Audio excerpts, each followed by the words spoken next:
네, 안녕하세요. 카이스트 AI 연구원 노혜연입니다. 저희가 오늘 세 번째로 이 딥다이브 시리즈 세미나를 진행하고 있고요. 첫 번째, 두 번째는 좀 공학자의 관점에서 사이언스란 무엇인가, 그리고 사이언스를 AI를 통해서 우리가 어떻게 할 수 있을까, 뭐 그런 조금 뜬구름 잡는 얘기를 했고, 오늘은 좀 제가 보기에는 이제 철학 관점인 것 같아요. 그래서 박범순 교수님 여기 이제 정책대학원에서 과학기술정책대학원에서 오셨는데 이 제목부터 제가 사실 이게 무슨 뜻일까 몰라가지고 좀 찾아봤습니다. 그랬더니 이제 뭐 화이트 스완, 블랙 스완, 우리가 접하는 과학 철학에 대한 그런 얘기 많이들 들어보셨을 것 같아요. 그래서 거기에 제목 자체는 칼 파퍼의 falsifiability 그런 얘기인데 내용을 어떻게 하실지 좀 쉽게 해주셨으면 좋겠어요. 네. 그래서 박범순 교수님은 과학기술정책대학원에서 뭐 원장님도 하셨고 학과장님도 하셨고 이제 지금 윤유세 센터장을 하고 계신데 오늘 이제 철학적인 관점에서 우리에게 좋은 가르침을 주실 거라고 생각하고 잘 듣겠습니다. 감사합니다. 네. 안녕하세요. 지금 소개받은 박범순입니다. 저는 과학기술정책대학원에 있고 윤유세 연구센터 센터장을 맡고 있습니다. 카이스트에서 있으면서 이공계 교수님들하고 인문사회나 아니면 경영 뭐 이런 쪽 교수님들하고 교류할 기회가 종종 있는데 많지는 않아요. 많지는 않은데 인공지능연구원에서 작년에 멜팅팟 시리즈를 해가지고 굉장히 성공적으로 많은 분들이 같이 얘기를 나누고 했고, 그래서 저도 굉장히 좋은 인상을 받았고, 특히 그런 거를 이공계 선생님들이 주도를 해가지고 이렇게 초대를 하고 장을 만든다는 게 저는 굉장히 중요한 것 같아요. 그래서 그런 와중에 제가 이제 왜 이런 주제를 가지고 생뚱맞지 않은 그런 주제를 가지고 발표를 하게 됐냐면은, 일단 그런 좋은 인상을 받았고, 다음 슬라이드 넘어가기 전에 제가 이 질문에 대해서 답을 먼저 드릴게요. 제가 원래는 과학사를 전공을 했고요. 과학사를 전공을 해서 과학을 역사적으로 이렇게 본다라는 게 뭘까? 그러니까 과학적 지식이 이렇게 발전하는 것들을 보는 거기도 하거든요. 거기에 여러 가지 요소들이 있고, 그 중에 또 중요한 요소가 정부의 지원, 아니면 국제 정세, 뭐 이런 것들이 다 들어가잖아요. 그래서 이제 과학사를 연구를 하다가 이제 과학 정책도 연구를 하게 됐고, 여기 와서는 그쪽 연구를 좀 주로 많이 하고 있습니다. 인류세는 이제 그런 와중에 지금 세상이 또 많이 바뀌었고, 바뀐 세상을 또 어떻게 할 수가 있는가라는 어떤 여러 가지 키워드가 있는데, 하나는 뭐 이제 예를 들면 기후위기, 뭐 이런 게 키워드잖아요. 근데 기후위기보다는 조금 더 크게 지구 자체가 변하고 있고, 지구 자체가 변한 이후에는 인간의 활동에 기인한다라는 그런 어떤 인식하에, 그러면 우리가 어떻게 살아가고 세상을 보는 눈을 바꿔야 될 것인가, 이런 관점을 연구를 하게 됐어요. 그래서 어떻게 보면은 제가 철학자도 아니고, 칼 포퍼에 대해서는 제가 뭐 과학사 공부하면서 워낙 유명한 사람이니까, 지금 돌아가셨지만 유명한 사람이니까 뭐 그 사람이 어떤 사람이다라는 건 아는 정도고, 굉장히 깊이 있는 이해가 있는 건 아니고요. 더구나 제가 인공지능을 연구하는 사람도 아닙니다. 그리고 인공지능을 굉장히 많이 쓰는 사람도 아니고, 그런데 제가 하는 게 뭐냐면은 이것저것 신문은 많이 읽어요. 그래가지고 어떤 게 이슈가 되는가, 인공지능이 사회에서 어떻게 받아들여지고 있는가, 그리고 그러니까 저같이 어떻게 보면은 일반인이 인공지능을 봤을 때 어떤 생각을 할 수가 있을까, 이런 생각들을 하거든요. 그리고 그렇다고 해서 제가 뭐 인공지능을 주제로 해서 막 연구를 시작했거나, 관심은 있지만, 왜냐하면 새로운 기술이 발전했을 때 사회가 많이 변하잖아요. 그리고 또 사회가 그게 또 변화하게 가속하려고 또 끌어오는 것도 있으니까, 그런 관점에서는 굉장히 관심이 있지만은, 그 많은 사람들이 연구하는데 저까지 뭐 이렇게 할 필요가 있을까 그런 생각이 들었습니다. 그래서 제가 이거를 하게 된 이유는 다음 슬라이드에서 말씀드리겠는데 답을 먼저 드리면은 칼 포퍼의 그 반증 가능성이라는 그 falsifiability라는 그 테스트가 있는데 그거를 AI는 패스할 필요는 없다. 패스할 필요는 없는데 그런데 그 반증 가능성이라는 어떤 관점 그래서 그거를 가지고 scientific discovery를 이해하는 그런 방식 그런 것들은 우리가 주의 깊게 볼 필요가 있겠다라는 겁니다. 그게 그 답이니까 이제 떠나셔도 돼요. 근데 더 재미있는 얘기가 이제부터 나옵니다. 그래서 제가 이게 3월 초입니다. 올해 3월 초에 오해연 교수님의 이메일을 여기 이진준 선생님의 를 통해 가지고 이제 받았는데 작년에 있었던 멜팅팟하고는 또 조금 다르더라고요. 그리고 그러니까 AI driven scientific discovery라고 하니까 이거는 그 철학적인 주제인데 라는 생각이 확 들었어요. 그리고 그 옆에 나왔듯이 그 키워드도 뭐 그 인과성, 뭐 합리성, 뭐 그 원칙, 뭐 그러니까 이런 것들을 연구를 하면서 어떤 그 원칙을 도출해 보자 이런 그 말씀을 하셨어요. 그래가지고 참 반갑고 그 좋은 그 주제다라고 그냥 생각을 했죠. 이게 그 감히 제가 여기 와서 발표할 생각은 전혀 안 했었고요. 근데 때마침 바로 그때쯤입니다. 그 3월 8일에 나온 건데, 그러니까 한국에서는 3월 9일이었을 거고 아마 제가 뭐 그 다음 날에 이럴 수도 있었을 텐데. 그 노암 촘스키라고 그 20세기의 가장 유명한 그 언어학자라고 하죠. 그러니까 MIT에 계셨고 지금 딴 데로 옮기셨는데 뭐 나이가 거의 그 100세 되시는 분이신데 이분은 그 사회 문제에 대해서 아주 민감하게 항상 그 커멘트를 하시는 분이거든요. 근데 이분이 이제 여러 가지 지적을 하셨어요. 그 중에 그거를 이제 나눠보면 세 가지인데 하나는 그 비도덕적이다. AI가. 그거는 뭐냐면은 어떤 정보는 오버 제너레이트 하고 너무 많이 생산해서 이런 것도 있고 저런 것도 있고 그래가지고 뭐 어떻게 뭘 하라는 얘기인지 모를 수가 있고 어떤 거는 언더 제너레이트 해가지고 꼭 필요한 건데 얘기는 안 하는 특히 이제 AI가 무슨 입장이다 뭐 이런 것들은 얘기를 안 하는 그런 그래가지고 도덕적으로 책임감이 없다라는 그런 어떤 비판을 했고요. 그리고 이제 가짜 과학을 양상할 수 있다. 요 얘기는 조금 더 자세하게 할 텐데. 그리고 언어학적으로 봤을 때 이 애가 언어를 배우는 거랑 비교를 하면은 이 AI는 너무 투여된 자원이나 뭐 여러 가지 고려를 했을 때 효율적이지 않다. 무능하다. 뭐 이런 비판했습니다. 근데 사실은 뭐 비도덕적이다 아니면 뭐 효율적이지 않다라는 지적은 이 사람 말고도 딴 사람들이 많이 해가지고 그거는 이렇게 뭐 그럴 수 있지. 뭐 이렇게 넘어갔는데 이 포퍼를 얘기를 하면서 이제 가짜 과학 또는 사이비 과학이라고 하거든요. 수도 사이언스.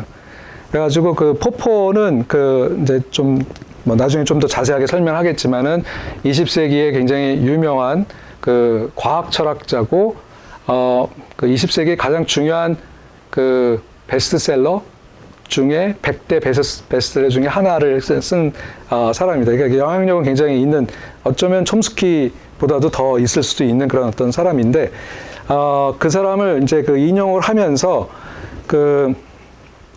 이제 가짜 과학을, 그러니까 수도 사이언스를 만들 수 있겠다.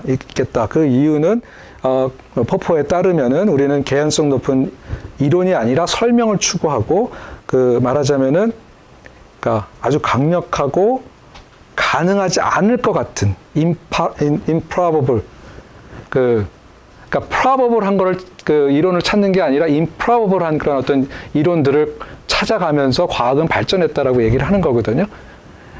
그러니까 이게 이제 도대체 무슨 말인지는 조금 나중에 더 자세하게 설명을 드릴 텐데 그래서 이제 여기에 대해서 조금 내가 좀 얘기를 할 수가 있지 않을까 고민을 했어요. 그래가지고 고민을 한 열흘 정도 하고 오해연 교수님한테 제가 이런 생각이 있는데 그냥 뭐 차나 한 잔 마시면서 얘기를 할까요? 그랬더니 발표를 하셔도 괜찮습니다. 라고 해가지고 제가 큰 용기를 얻어서 여기에 발표를 하게 됐습니다. 이게 좀 서론이 좀 길었는데 그래서 발표를 하겠다고 했는데 그 요즘에 그 인류세 연구센터를 하면서 여기저기서 저기 초청 강연들이 좀 많이 있어요. 그래가지고 그거 이렇게 하다 보면은 이제 금방금방 시간이 지나가는데 제가 자발적으로 먼저 강연을 하겠다고 한 거는 진짜 몇 년 만에 처음인 것 같아요.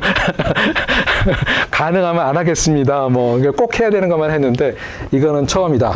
라고 해서 그래서 그 스케줄에 집어넣고 나서 걱정을 하기 시작을 했죠. 무슨 얘기를 할 수 있을까? 그래서 고민을 쭉 하다가 이제 AI가 계속 또 크게 발전하고 있으니까 그거를 추이를 좀 보다가 이거를 또 봤어요. 이게 이제 몇 주 전에 미국에서 법사위원회에서 인공지능 소위원회 여기서 청문회가 열렸는데 요거를 잠깐 1분밖에 안 되거든요. 원래는 1시간이 훨씬 넘는데 그걸 편집한 거니까 잘 들어보세요. 여기 밑에 자막도 있습니다.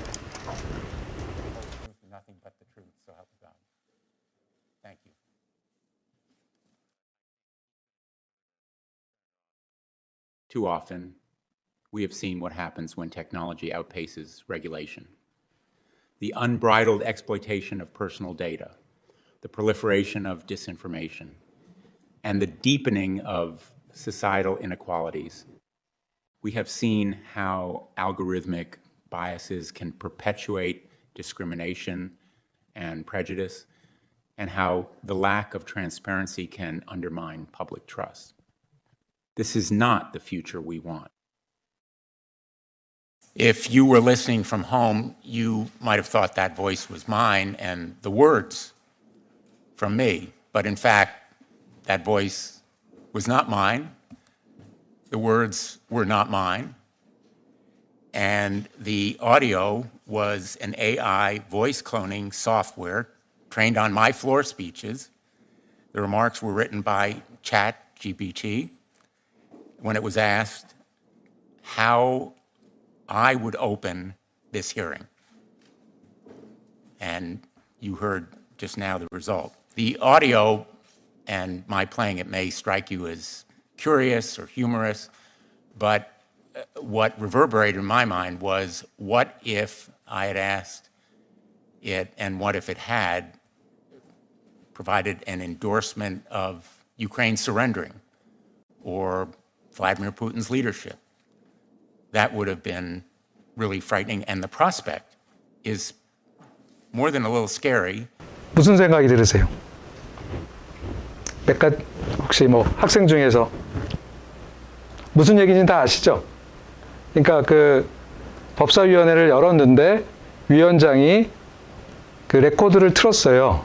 근데 그거가 자기가 미리 레코딩을 한 게 아니라 AI가 보이스 제너레이트 하는 AI와 챗GPT 쓴 스크립트를 가지고 이제 읽었다라는 거죠.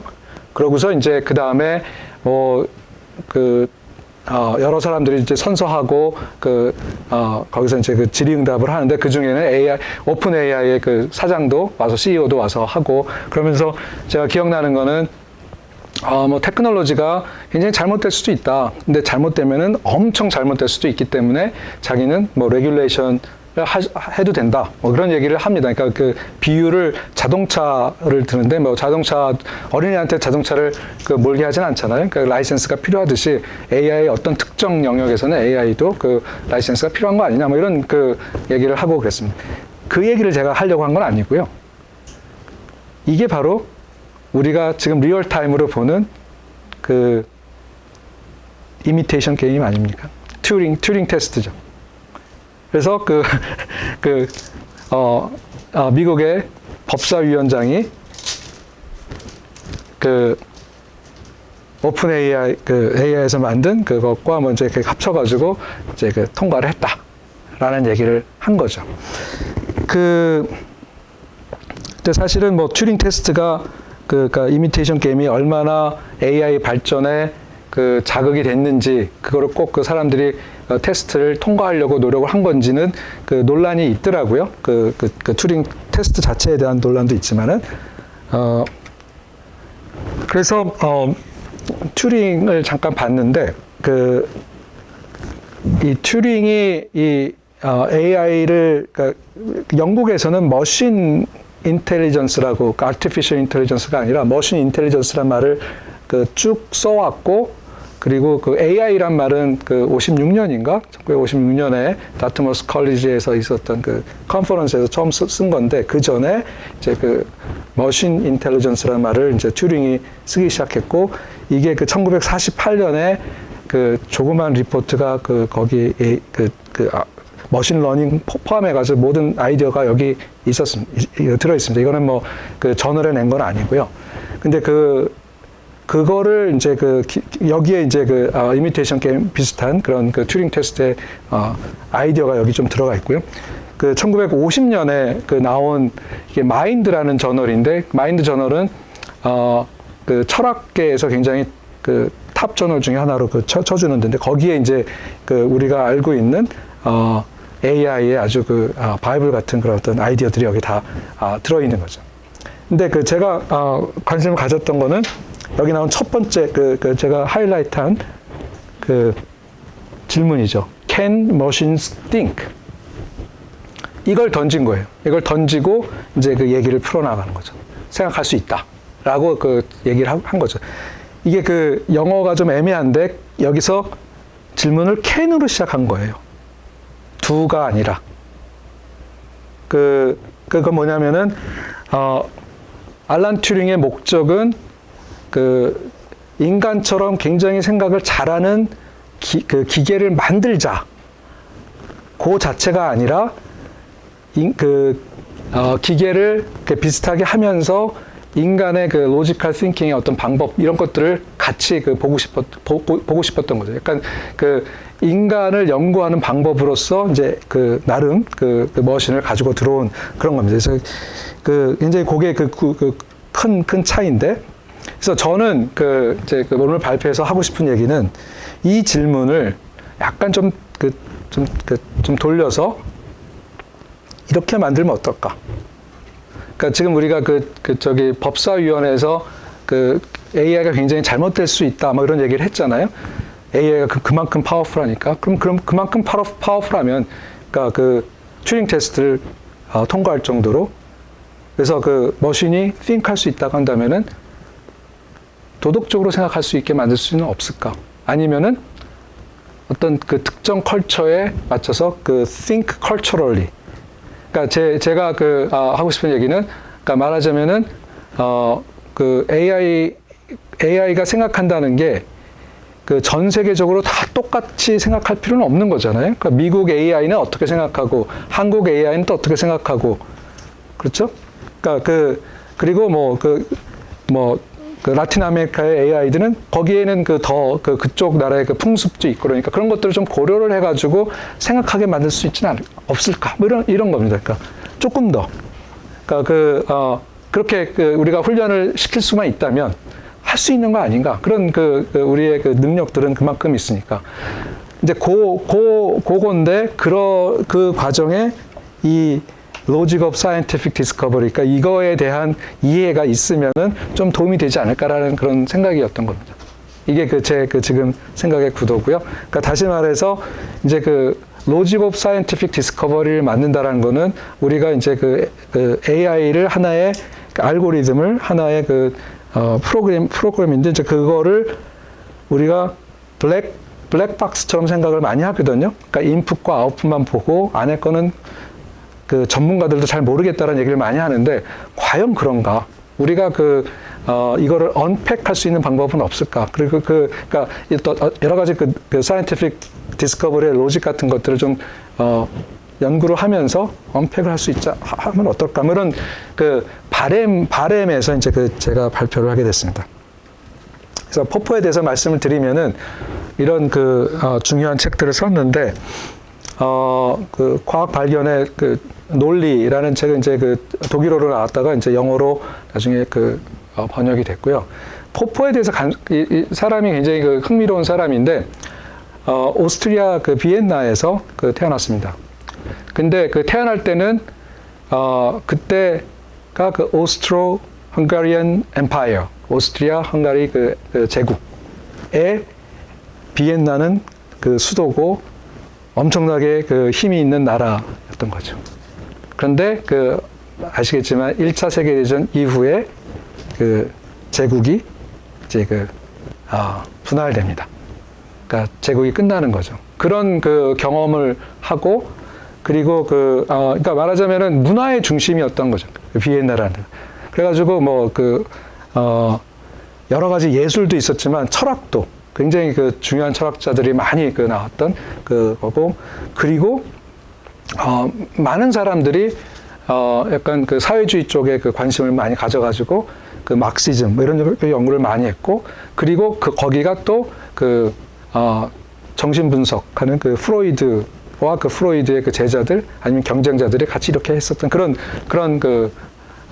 어떤 지적으로 굉장히 활발했던 그런 어떤 곳이었습니다. 그리고 정치적으로 그런 또 큰 변화가 있었고요. 그런 상황 속에서 이제 포퍼는 막시즘에도 좀 관심이 있었고 그렇다가 좀 아닌 것 같다 그래서 빠져나오고 프로이드는 자기 집안하고도 좀 가까워가지고 관심 갖다가 프로이드보다는 조금 다른 애들러라는 사람이 있습니다. 개인 심리학을 연구한 사람인데 그 사람 밑에 가서 공부를 했어요. 그래가지고 PhD는 사실은 이 사람이 사실 물리도 잘하고 수학도 잘하고 뭐 철학도 잘하고 다 잘했는데 그 PhD는 심리학으로 받은 거죠. 그래서 근데 이제 애들러의 심리학을 예를 들면은 이게 사람들은 자기의 우월성을 보이기 위해서 행동을 한다라는 거거든요. 그러니까 예를 들면은 절벽에서 어디 물에 빠진 사람을 누가 구하러 뛰어들었다. 그러면 약간 영웅주의적인 자기가 이만큼 생각이 있어가지고 들어갔다. 근데 어떤 사람은 안 들어갔다. 왜 안 들어갔냐? 하고는 싶지만은 열등감이 있어서 안 들어갔다. 이거는 뭐 코에 붙이면 코, 뭐에 붙이면 다 하나의 이론으로 다 설명을 하는 거죠. 그러니까 그런 거에 대해서 만족을 할 수가 없었던 거예요. 마찬가지로 이제 막시즘도 여러 가지 경제 관계를 통해 가지고 모든 걸 다 해석을 하는데 거기에 맞는 증거들은 굉장히 많거든요. 그럼 거기에 대해서 설명을 하고 아니면 또 그래도 다른 방식으로 또 설명을 하고 그래가지고 이런 거를 근데 그 당시에는 많은 사람들이 이런 사회과학이나 아니면 심리학도 다 과학이라고 주장을 하고 그러니까 그게 뭔가 불편했던 거예요, 이 사람. 그래가지고 이제 이 과학이란 건 어떻게 발전하는가, 그러니까 그로스에 대해서 이제 관심을 갖게 됐고요. 그리고 이제 조상이 이제 유태계였기 때문에 이제 나치가 정권을 잡은 이후에 불안해서 이제 36년인가 7년에 이제 뉴질랜드로 갔다가 이제 전쟁이 끝난 다음에 영국으로 왔습니다. 영국의 런던 스쿨 오브 이코노믹스의 정경대학 가가지고 거기서 이제 철학을 하고 거기서 꽤 오래 있다가 나중에 이제 오스트리아로 다시 왔는데요. 이 사람이 생각하는 scientific knowledge, SK1이라고 한다면은 SK1이 SK2로 이렇게 이제 바뀌는 게 scientific growth라고 볼 수가 있잖아요. 그럼 여기에 이거를 설명하는 여러 가지 방식이 있었는데 19세기까지만 해도 실증주의라고 이게 포지티비즘이라고 하잖아요. 그러니까 이론이나 이런 것들은 너무 형이상학적이고 구체적이지 않아서 우리가 믿을 수 있는 거는 센스 데이터만이다. 우리가 보고 여기 작동을 해가지고 얻을 수 있는 것만 우리는 정말 중요한 그러니까 널리지를 구축하는 어떤 기본 걸로 그걸 할 수가 있다. 그래서 사실은 우리는 지금 뭐 원자론 이런 것들 다 받아들이잖아요. 근데 19세기 때만 해도 19세기 후반까지만 해도 엄청나게 많은 사람들이 다 반대를 했던 거예요. 그게 굉장히 추상적인 이론에 불과하다라는 거였죠. 근데 이제 1920년대쯤에 이제 비엔나에 있었던 사람들은 우리가 실증주의를 중요하게 하지만 거기에 이제 논리적인 구조가 있는 걸 어떻게 볼 수가 있을까? 그래서 논리 실증주의라는 학파가 생깁니다. 그게 이제 비엔나 스쿨이라고 하는 건데 그러니까 우리가 많이 아는 가정을 하고 그거를 입증을 하는 거죠. 그러니까 그게 이제 verification 프로세스인데 입증 과정을 이제 중요하게 보는 그러면서 이제 설명을 하는 거죠. 이건 이런 이론이고 뭐. 근데 문제는 뭐냐면은 verification은 한두 끝도 없는 거예요. 그리고 안심할 수가 없어. 우리가 100만 마리 그 백조를 봤다고 해서 백조는 다 하얗다라고 얘기할 수가 없다라는 거죠. 흑조가 나오는 순간 그거는 모든 게 다 무너지는 거니까. 오히려 더 중요한 거는 그 과학에서의 그 핵심은 이 그 입증이 아니라 베리피케이션이 아니라 반증이다. falsification이다. 그리고 falsification 이 그 행동 그 자체보다 어떤 이론이 그 반증할 수 있는가. 그러니까 예를 들면은 심리학은 반증할 수 없는 학문이라는 거죠. 다 설명이 되니까. 그리고 마찬가지로 막시즘도 그렇고.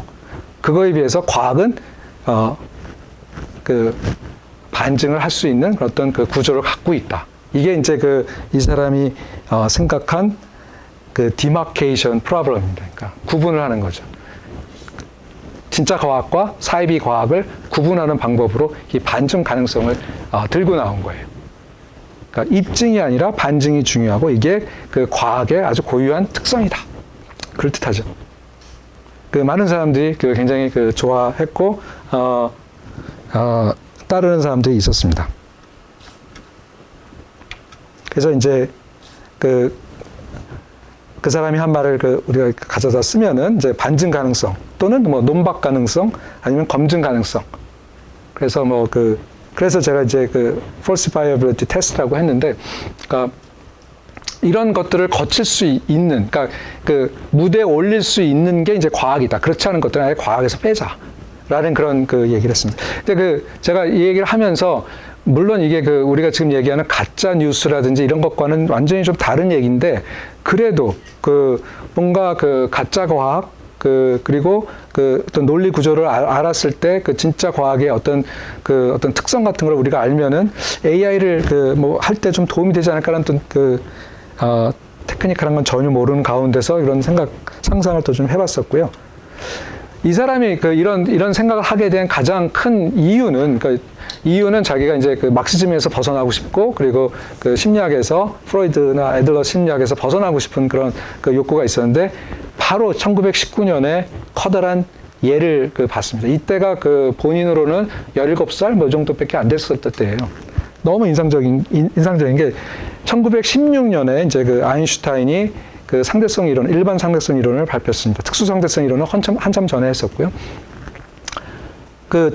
일반 상대성 이론의 가장 큰 주장은 시간과 공간이 이렇게 같이 이렇게 연결되어 있다라는 거잖아요.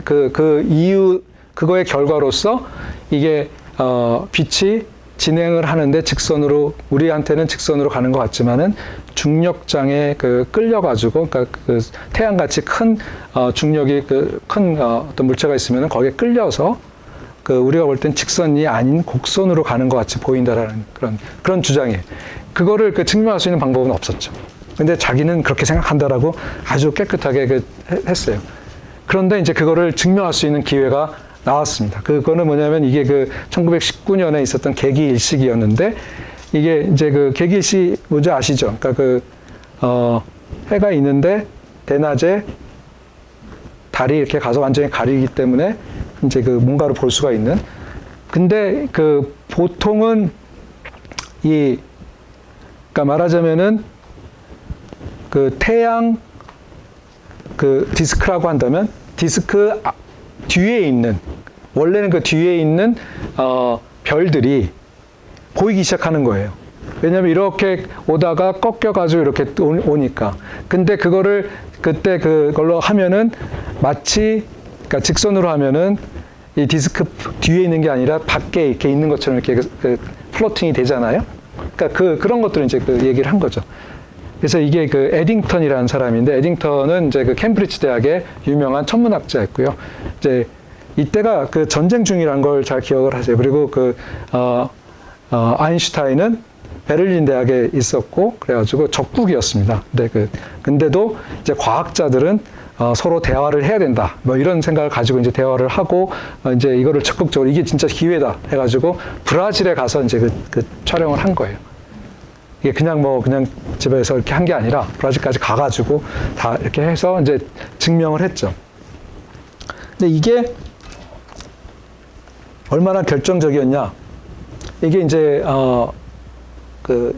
사실은 이제 5월 달에 했고 그걸 준비를 해서 그 로얄 소사이어티에 이제 가서 발표를 한 거는 11월 달이었어요. 근데 그게 이제 이거는 뉴욕 타임즈에 나온 건데요. 그래서 아인슈타인의 이 이론이 승리했다.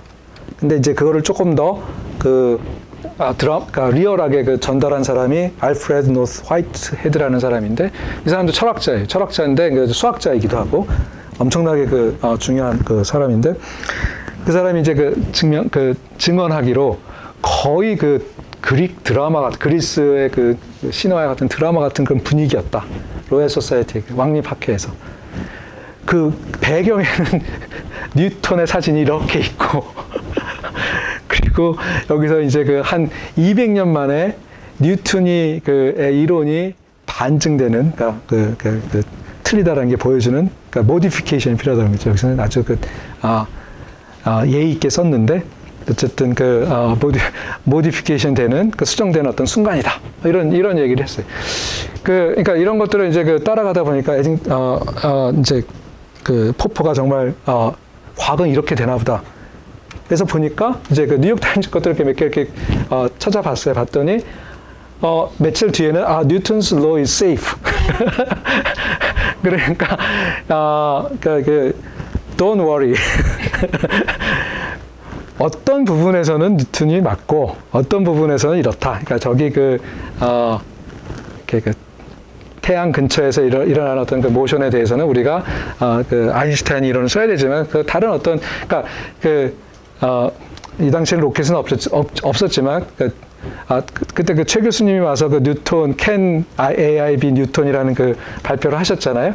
그러니까 뉴턴이 자기 발표를 들으면 좋아할까 안 좋아할까 그런 얘기를 하셨는데 여기는 이제 뉴턴이 과연 이런 걸 보고 좋아했을까?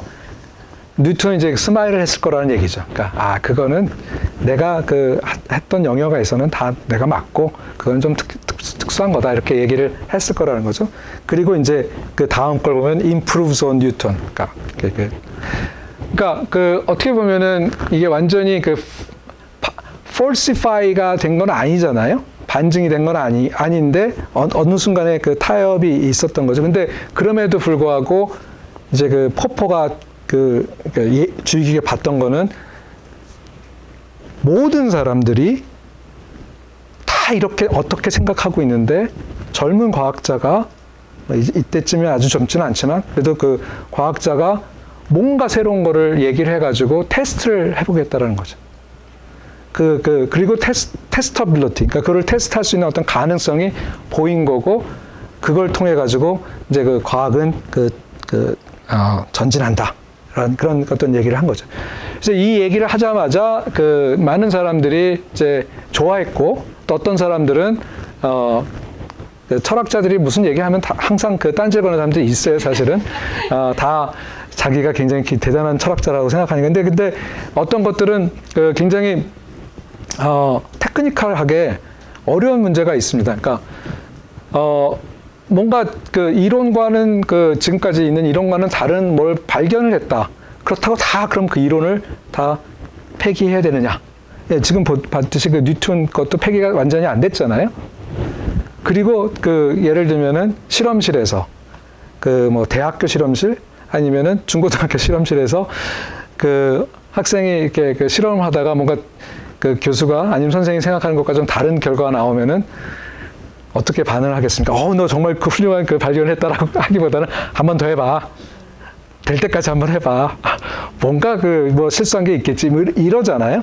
그러니까 사실은 누가 맞을지 모르죠. 근데 어느 순간에 어떻게 우리가 falsify 되는지를 판단할 수 있는가. 그리고 그거를 누가 결정을 하는가. 그냥 뭐 교수가 결정을 하는 건가? 아니면 어떤 집단이 결정하는 건가? 이런 여러 가지 테크니컬하게 어려운 문제가 있습니다. 뉴턴 얘기를 좀 더 하면은 우라노스가 이제 천왕성이잖아요. 천왕성이 이제 허쉘이라는 천문학자가 1791년에 뭔가 지금 우리가 알고 있었던 행성과는 다른 제일 바깥에 있었던 행성이 토성이잖아요. 토성 밖에 뭔가 있는 것 같다라는 걸 이제 발표를 했어요.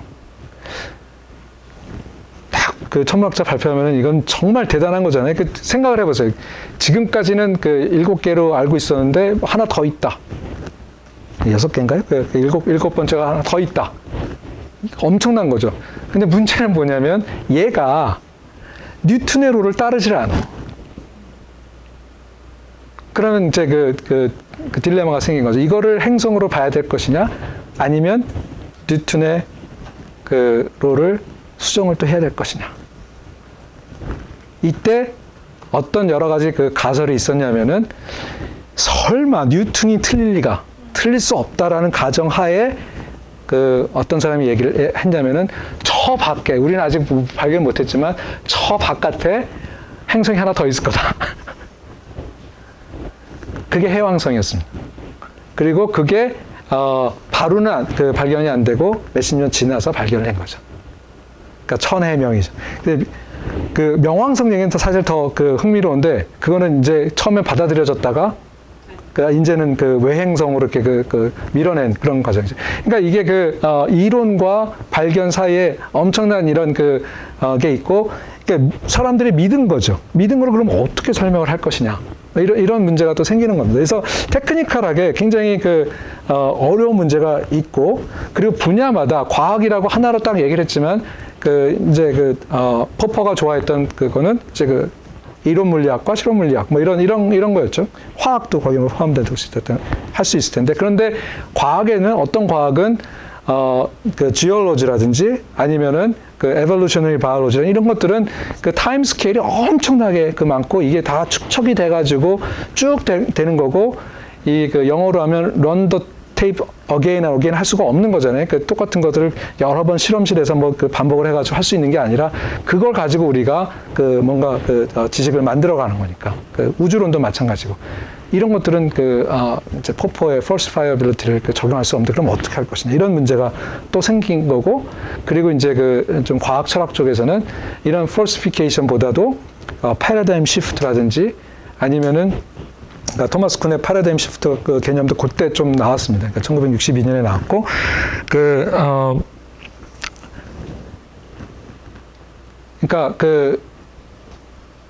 포퍼와 쿤의 큰 차이는, 포퍼는 한 개인이 발견한 거, 개인의 이론 이런 걸 가지고 얘기를 한 거고, 쿤은 과학자 집단에서 믿고 있는 패러다임이 시프트한다라는 그런 얘기거든요. 굉장히 큰 개념이었어요. 그러니까 어떤 우리가 믿고 있는 이게 참이다라고 믿고 있는 과학적인 지식이 과학자 사이가 없으면은 우리가 지식이라고 얘기할 수 없다. 이게 있기 때문에 이게 가능하다라고 보는 거거든요. 그래서 어느 순간에 이게 넘어가는데 그 순간을 굉장히 논리적이거나 합리적으로 이렇게 얘기하기는 굉장히 어렵다. 이런 얘기를 해가지고 또 발칵 뒤집어졌는데, 그래가지고 포퍼하고 이제 쿤하고 굉장히 앙숙 관계가 생기고, 그러면 이제 앙숙 관계에 있으면은 중재하는 사람이 있잖아요. 이제 이무레 라카토스라는 사람이 이제 중재와 비슷하게, 실제로 변하는 거는 티어리가 변하는 게 아니라 리서치, 그러니까 사이언티픽 커뮤니티도 아니고, 그보다 조금 작은 단계, 작은 스케일의 리서치 프로그램, 우리말로 얘기하면 학파가 이제 주도권을 잡았다가 놓치고 뭐 이런 얘기다. 그래서 이것도 좀 약간 그럴 듯한데, 그러니까 사이언티픽 리서치 스쿨이란, 아니면 리서치 프로그램, 이런 얘기를 했습니다. 그 이후에도 이런 논쟁이 계속돼서 굉장히 재미있는 얘기들이 됐었는데, 어쨌든 과학 철학적으로도 도전이 있었다. 그리고 이제 포퍼의 falsification, 이게 너무 길어지는. 네. 포퍼의 이제 수도 사이언스냐 아니면 사이언스냐, 이런 어떤 디마케이션 프로그램이 법정에서도 사용이 됐어요. 법정에서 사용이 된 거는, 이게 과학 내용이 이제 사실은 법정에 소환되는 경우가 많지 않은데, 진짜 그건 소환된 거거든요. 어떤 거였냐면은 창조론 때문에. 그러니까 창조론을 가르쳐야 될 것이냐 말아야 될 것이냐, 사실 뿌리는 1920년대부터 이제 진화론을 가르쳐야 될 것이냐 말아야 될 것이냐. 근데 미국의 몇 개 주는 진화론을 못 가르치게 했어요. 못 가르치게 했다가 이 스토리는 굉장히 재밌지만은 빨리 돌리면은 그 스푸트니크가 1957년이잖아요. 스푸트니크 셔이 있고 나서 그 미국 과학계가 이거 봐라, 우리가 이렇게 그 러시아 그 소비에트에게 그 뒤떨어지는데 거기에 뭐 물리과학뿐만 아니라 생명과학은 아주 뭐 형편없다. 그게 바로 이 그 진화론도 제대로 못 가르치고 이런 거 아니냐. 그래가지고 이제 그 거기에다가 저기 찰스 다윈의 그 오리진 오브 스피시스가 1859년에 나왔거든요. 그러니까 1959년은 100주년이에요. 그래서 이 기회에 이제 한번 주도권을 확 잡으려고 막 열심히 했었죠. 이런 사이에 이제 그 창조론 쪽에 있는 사람들이 그 좀 위협을 느끼고 다른 이름으로 그 크리에이션 사이언스라고 창조 과학이라고 해가지고 이거는 그러니까 디자인의 문제인데 그 인텔리전트 디자인이라고 ID라고 하는데 그 인텔리전트 디자인으로 우리가 이해를 하면 우리가 할 수 있고 그래서 그쪽에서 주장한 게 이퀄 타임이었어요. 그러니까 그 진화론 가르쳐도 좋은데 같은 시간으로 우리가 창조론도 가르칠 수 있게 해달라.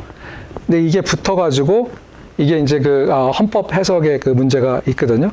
그래서 그 붙어가지고 그래서 결과는 이제 그 판단을 내리기 위해서 그 대법까지 갔습니다. 대법관이 이제 그 철학자를 불렀어요.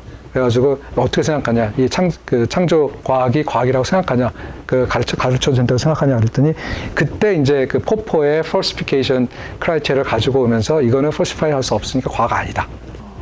그래서 이제 그 이런 스토리가 있습니다. 이런 스토리가 있는데 이제 그 과학 철학자들 사이에서는 과연 그래도 되느냐, 저기 포포의 크라이테리언이 이게 사회에서는 그렇게 써도 우리는 이게 그 철학적으로는 굉장히 허점이 많은 건데 그런 얘기를 한 사람이 이제 그 레리 라우던이라는 또 유명한 그 과학 철학자인데 이거는 그 디마케이션 프로블럼은 수도 프로블럼이다.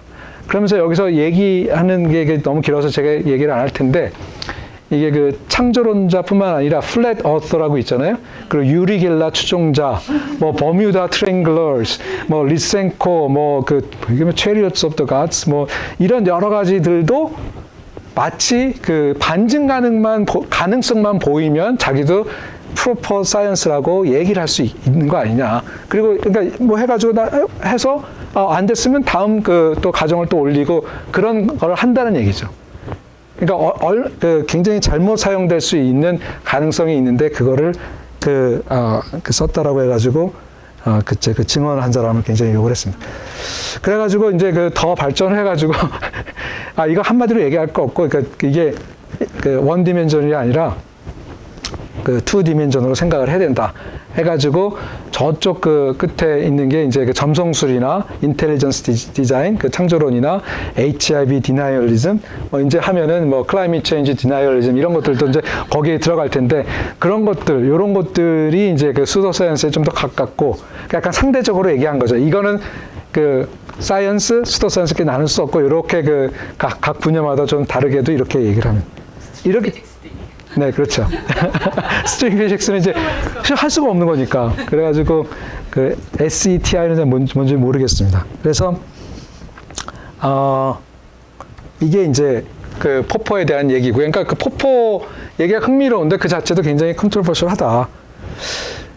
근데 이제 제가 얘기하고 싶은 거는 이제 AI와 관련된 건데 scientific discovery, 그러니까 AI를 이용을 해가지고 scientific discovery 어떻게 좀 더 손쉽게 더 잘하고 예전에 못했던 것들을 볼 수 있는 방법은 없을까 이런 걸 당연히 생각을 하겠죠.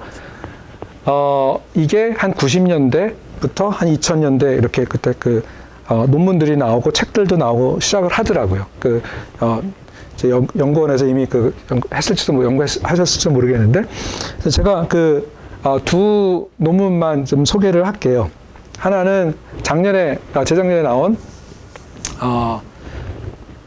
네이처 파트너 저널이라고 하는데 시스템 바이올로지 앤 어플리케이션 에서 나온 건데 튜링 테스트를 이제 사이언티픽 디스커버리에 이제 넣어가지고 노벨 튜링 테스트 챌린지 뭔지 다 감은 금방 잡으실 텐데 1번입니다. 그래서 AI 사이언티스트를 개발하겠다. AI 사이언티스트는 시스템입니다. 인격체는 아니고요.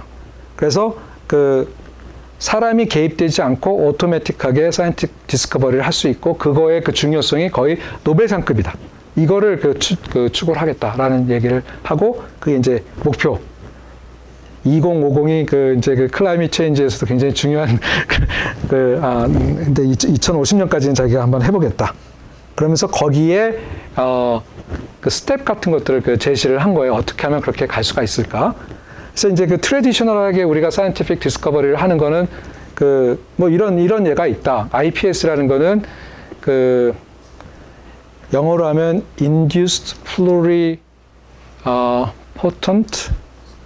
스템셀인데요. 그러니까 유도 만능 줄기세포. 이거를 이제 줄기세포가 아니라 체세포에서 만드는 그런 어떤 작업을 했고, 그거를 이제 일본 과학자가 해서 이제 노벨상을 2012년에 탔습니다. 그래서 그 방법은 일단 체세포에서 이제 줄기세포를 만들자라는 게 이제 골이고, 그 다음에 이제 가능한 어떤 진들을 찾고 이제 옵티마이제이션 하고 이런 과정 아니냐. 그것과는 조금 다른데 이거는 두 번째 예는 뭐냐면은 플라스틱은 이제 보통 전기가 통하지 않잖아요. 근데 그게 전기가 통하는 플라스틱을 폴리에틸렌을 개발을 한다. 이제 그게 그거 가지고 이제 2000년에 이제 노벨 화학상을 탔는데, 그거는 처음에는 우연하게 그 현장을 발견했고, 그걸 아주 얇게 만들어서 어떻게 이제 거기에 불순물도 집어넣고 뭐 해가지고 전기를 통하게 했다라는 거죠. 이게 어떻게 보면 이게 트레디셔널한 그런 어떤 모습인데, 이거를 이제 조금 다르게 AI를 쓰면 뭐가 달라질까 해가지고 알파고 예를 들더라고요. 그래가지고 이게 눈처럼 생겼는데, 이게 요 가장 진한 빨간 점이 이제 바둑에서 이제 그 전까지 있었던 데이터고요. 그리고 이제 그거보다 핑크색으로 이렇게 있는 게 이제 알파고가 테스트를 해가지고 했던 어떤 스페이스를 얘기를 하는 겁니다. 그래서 이제 그러니까 바둑 게임하고, 그리고 이제 알파고가 배우는 어떤 스페이스고. 근데 이게 이제 배울 수 있는 어떤 영역, 아니면 여러 가지 둘 수 있는 어떤 가능성들을 확장할 수가 있잖아요. 근데 바둑은 그게 이제 한정돼 있는 거죠. 그렇죠? 게임이 이렇게 한정돼 있으니까 어느 정도까지 이제 해서 뭐 알파고 제로 뭐 이런 애가 이제 배워가지고 하는 거. 요거를 이제 조금 더 이렇게 연결을 하면은 사이언티픽 디스커버리도 이제 마찬가지로 어떤 저기 빨간 점이 이제 우리가 과학 지식을 이제 발견을 했다. 그러면은 거기에 이제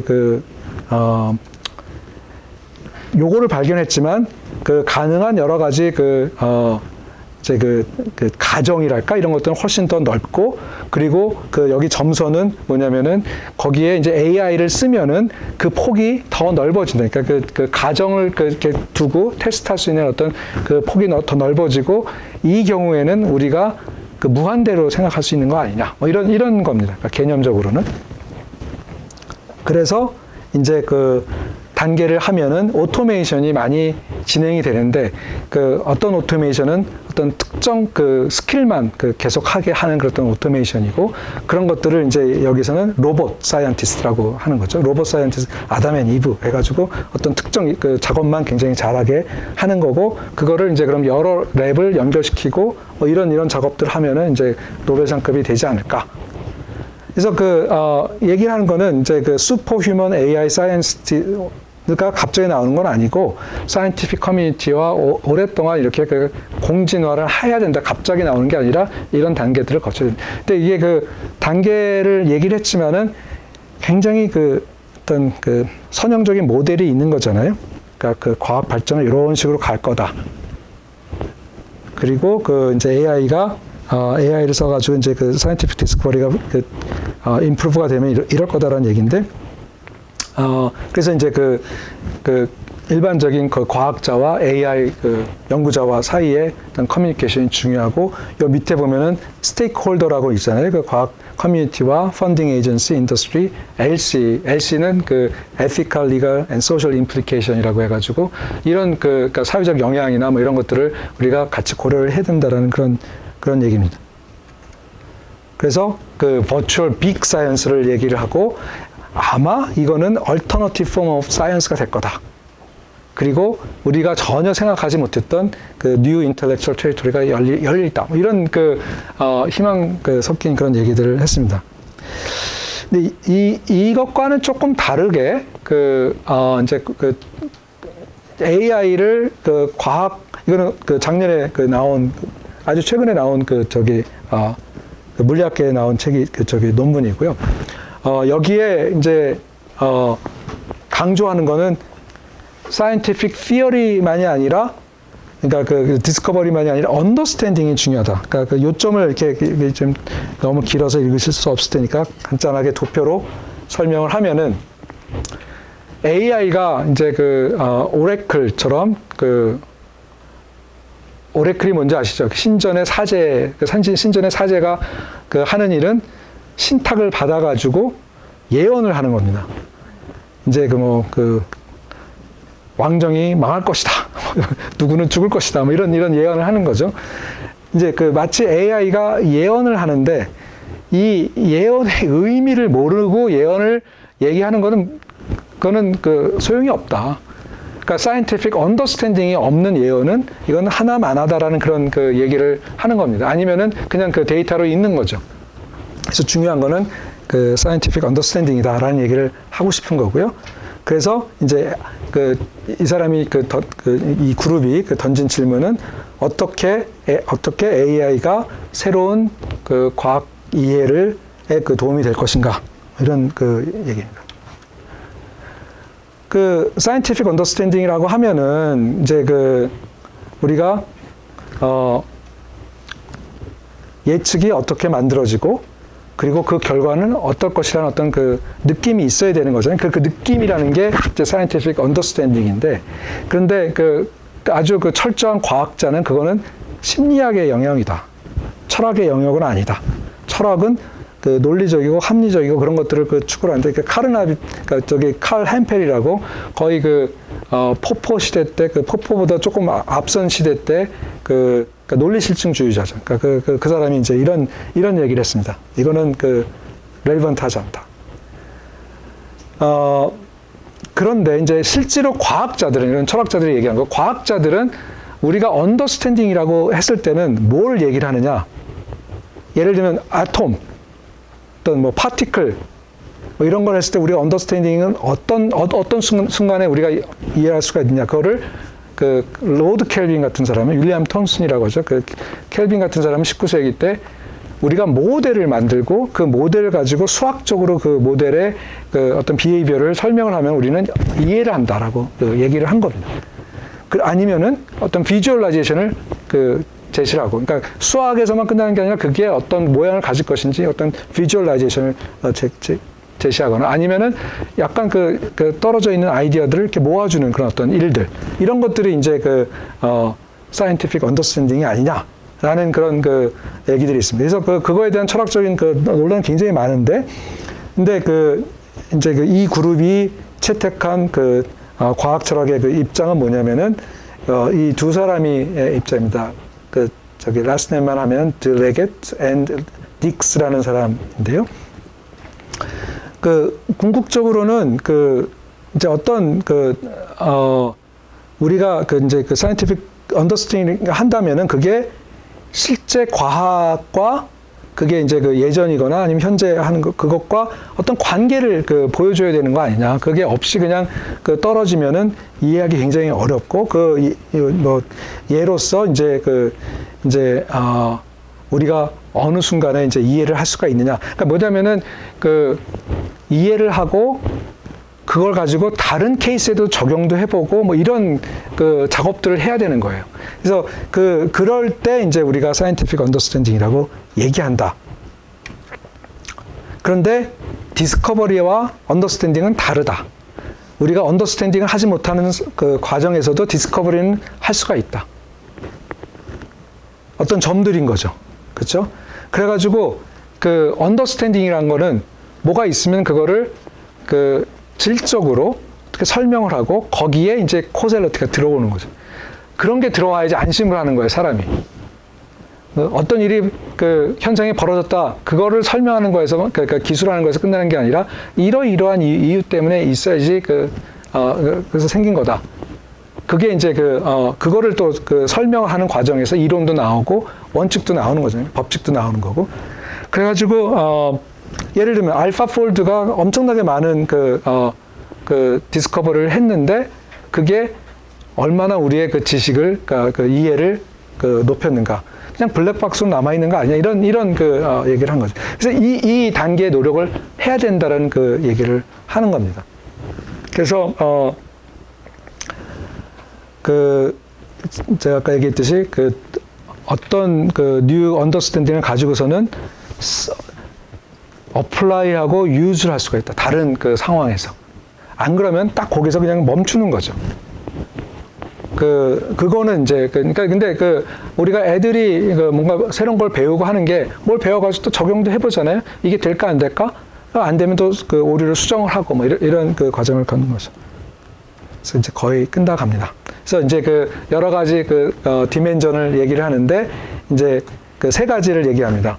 그러니까 컴퓨테이셔널 마이크로스코프라고 해서 컴퓨터를 이용해서 뭔가 이렇게 보는 거고, 리소스 그러니까 인스피레이션을 받는 거는 봤는데 뭔가 좀 특이한 게 있어서 그걸 가지고 뭔가 새로운 걸 할 수가 있는 거고, 에이전트 오브 언더스탠딩이라는 거는 사람보다도 더 이거를 설명을 잘하는 이런 세 가지 단계가 있다고 해서 각각에 대해서 얘기를 하면은 이제 컴플렉스 시뮬레이션이라든지 아니면은 데이터 레프레젠테이션 이런 것들은 이제 마이크로스코픽하게 이제 하는 그런 어떤 작업이고, 그리고 이제 인스피레이션을 보는 거는 이렇게 보면은 좀 예상치 못한 어떤 점들이 발견됐다. 그럼 그걸 이제 설명을 하다가 보면은 이제 뭔가 새로운 것들을 하는 거죠. 이게 이제 AI를 사용했기 때문에 가능한 그런 일들이고, AI를 사용해서 리터처 서베이를 쭉 했는데 거기서 뭔가 좀 새로운 것들을 발견해가지고 그걸 또 설명하려는, 아니면 그 컨셉을 서프라이즈죠. 그러니까 서프라이즈 같은 제가 이제 일두세 연구센터를 하면서 이제 전기민 전자공학과의 김창익 교수님 팀하고도 같이 이렇게 하는데, 김창익 교수님이 계속 그 얘기를 하더라고요. 그냥 작업만 잘하는 게 아니라 서프라이즈가 좀 있어야 된다. 그래야지 AI를 돌리는 의미가 있는 거 아니냐.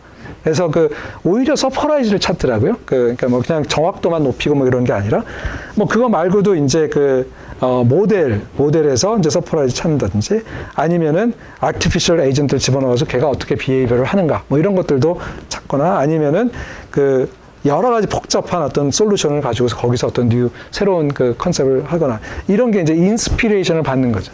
이런 단계를 거치면은 이제 이게 누가 학생인지 누가 선생인지 모르는 그런 누가 기계고 누가 인간인지 모르는 그런 단계까지 올 수 있다.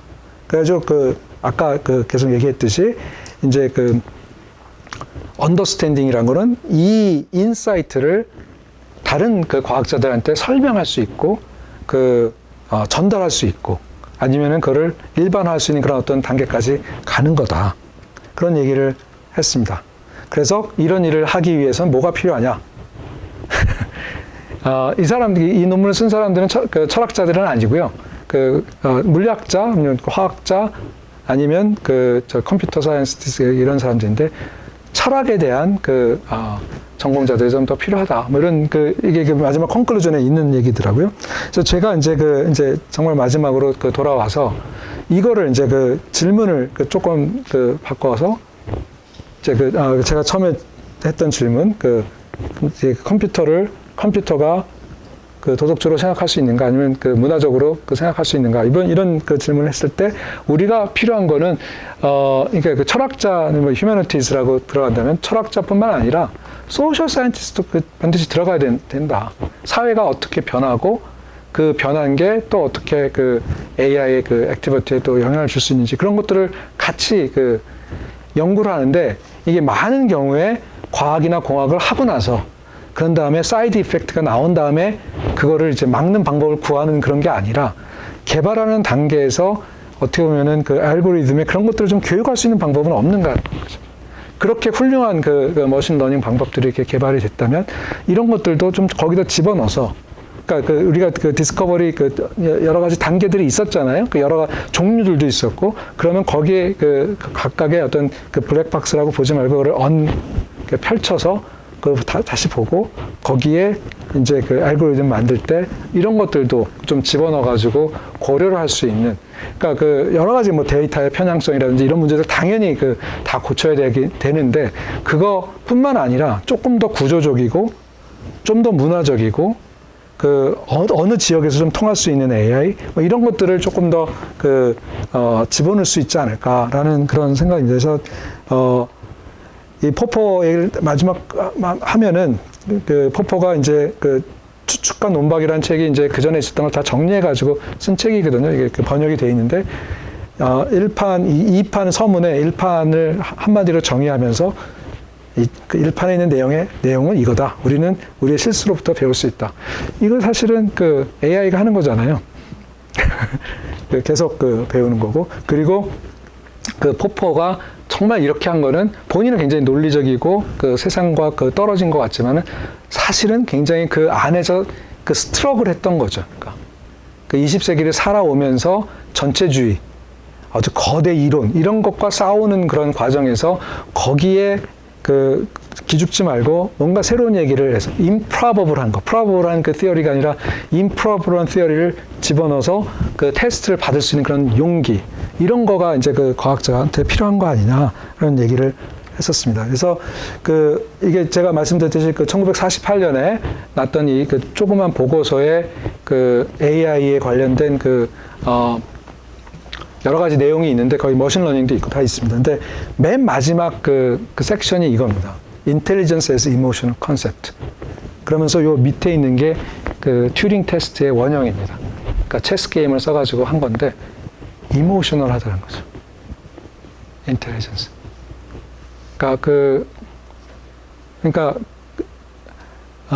다시 말하지만은 튜링이 생각했던 거는 그냥 아주 좋은 기계 만드는 게 아니라 이 기계를 통해서 인간을 조금 더 이해하는 그런 거고 이제 제가 얘기하고 싶은 거는 인간을 이해할 때 시츄에이션을 잘 이해를 하면서 인간을 이해하는 게 중요하다.